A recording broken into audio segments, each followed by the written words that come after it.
Anybody who owns the outright indexes, like I simply own the S&P or I simply own the Dow, you're having a great day without paying much for it.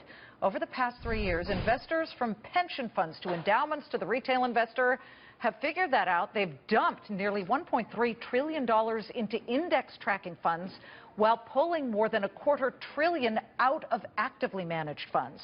So are big money managers in trouble?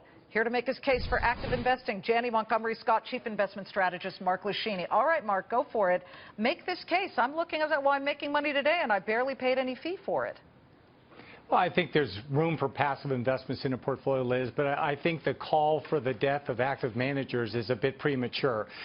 There will come a time again in the marketplace where there's going to be distortions that aren't going to be underwritten by the central bank put that investors have taken favor to and have really compressed the disturbances or the volatility in the markets, and as well have helped to raise correlations between stocks such that it doesn't matter whether you own Exxon or Chevron, buy it in an index and be done and forget about it. And when that day comes, it'll come when least expected, and maybe signs of it coming are things like so many articles being printed about the use of passive investments and the death of active managers that perhaps the tide is being nearer to turn. And actually in the last quarter or so, we've seen some of that. As we've seen a little bit more volatility, we've seen some separation in active managers versus their passive benchmarks. Perhaps it's a sign of times to come, but I don't think it's appropriate to abandon active managers as an option to expect some opportunity to add value over and above those returns just purely generated by the passive indices.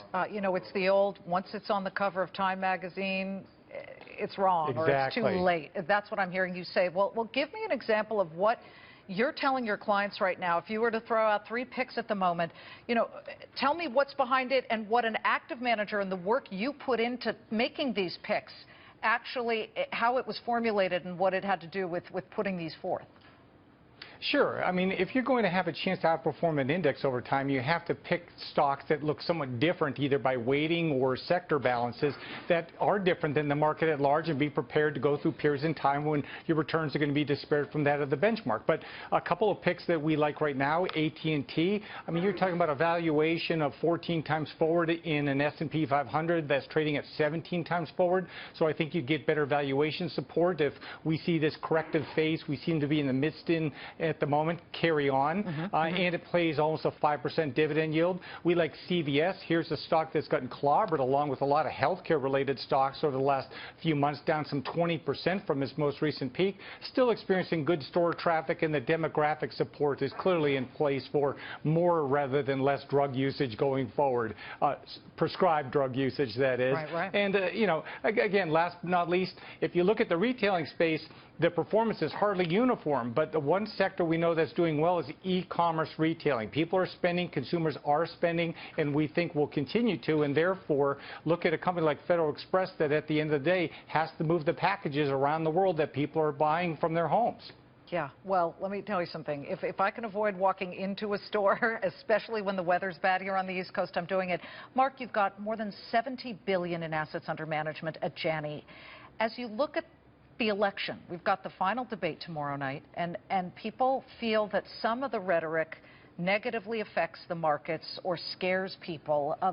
Does a manager like you go into his morning meeting and start talking about that, or do you simply tune it out and look at fundamentals or just basic numbers here?